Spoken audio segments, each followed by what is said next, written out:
धनु लग्न की कुंडली में कारक और मारक ग्रहों का वर्णन करते हुए महर्षि पाराशर कहते हैं कि उस कुंडली में मूल रूप से एक पापक ग्रह है, अनिष्टकारी ग्रह है, एक एव कवि पापः। छठे और 11वें भाव का स्वामी, जो दोनों भाव अच्छे नहीं हैं, उसका स्वामी शुक्र यहाँ कुंडली में प्रबल रूप से अनिष्टकारक ग्रह है। शुभौ भौम दिवाकर, वो कह रहे हैं कि पंचम भाव का स्वामी मंगल और नवम भाव का स्वामी सूर्य इस कुंडली में कारक ग्रह हैं, शुभ ग्रह हैं। आगे कह रहे हैं योगे भास्कर सौम्याभ्याम, राजयोग की चर्चा कर रहे हैं कि भास्कर यानी सूर्य, सौम्याभ्याम, सौम्य कहते हैं बुध को, चंद्रमा का, सोम का पुत्र होने के कारण बुध को सौम्य कहते हैं। तो कह रहे हैं कि योगे भास्कर सौम्याभ्याम, बुध और सूर्य की युति यहाँ विशेष रूप से राजयोग कारक है, यानी कि बुधादित्य योग का जो विशेष फल है वो धनु लग्न की कुंडली में। अगर आप मुझसे पूछेंगे कि सबसे अच्छी पोजीशनिंग क्या है, तो मैं कहूँगा कि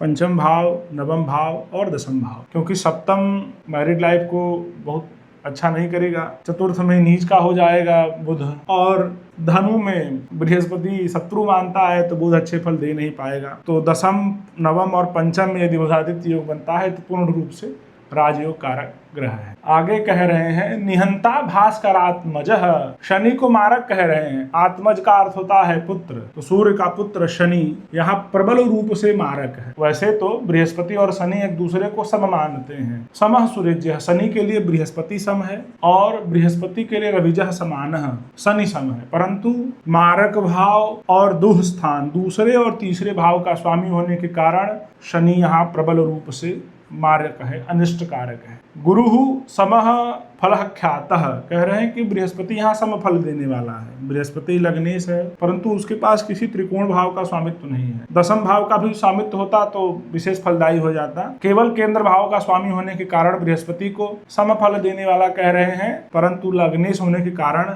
बृहस्पति यहाँ अच्छे फल देगा, योग कारक ग्रह है। कह रहे हैं शुक्रो मारक लक्षणा, शुक्र जो यहाँ मारक लक्षण लिए हुए हैं। क्यों? क्योंकि वो एक त्रिक भाव, छठे भाव और उससे छठा रोग भाव का स्वामी है, इसीलिए शुक्र भी यहाँ मारक लक्षण लिए हुए हैं। धनुर्लग्नो धवस्य एवं फलम ज्ञेयम विपश्चिता, महर्षि पाराशर कह रहे हैं कि धनु लग्न के कारक मारक का यही संदर्भ समझना चाहिए। तो आइए एक बार फिर से समझ लेते हैं कि एक एवं कवि पापः, शुक्र इस कुंडली में प्रबल रूप से अनिष्ट कारक है। शुभौ भौम दिवाकर, मंगल और सूर्य कारक ग्रह हैं। योगे भास्कर सौम्याभ्याम, बुध और सूर्य की युति राजयोग कारक है। निहंता भास्करात्मजः, शनि यहाँ मारक है। गुरुहु समफलः प्रोक्तः, बृहस्पति यहाँ सम परंतु अच्छे फल देने वाला है। शुक्रो मारक लक्षणाः, शुक्र प्रबल रूप से मारक है। शनि शुक्र दोनों इस कुंडली में मारक ही हैं, विशेष बहुत अंतर मत समझिए, क्योंकि जो हाल शुक्र का है वही हाल शनि का भी है। चंद्रमा का वर्णन नहीं किए हैं, परंतु यहाँ चंद्रमा बहुत अच्छे फल नहीं दे पाएगा, क्योंकि काल पुरुष की कुंडली में चंद्रमा अष्टम भाव में नीच का होता है। वृश्चिक राशि में अष्टम भाव का जो स्वभाव है, व्यवहार है, वो भी चंद्रमा के विपरीत है। तो चंद्रमा इस कुंडली में बृहस्पति का मित्र होते हुए भी विशेष फल नहीं देने वाला है। तो एक अगर सम या साहचर्य से कोई फल कहें, चंद्रमा यहाँ साहचर्य से फल देने वाला है। महर्षि पाराशर के अनुसार धनु लग्न के कारक और मारक का यही वर्णन है। ज्योतिष के सूत्रों को समझने के लिए चैनल को सब्सक्राइब करें, हमसे जुड़े रहें, वीडियो को लाइक और शेयर करना न भूलें। महादेव।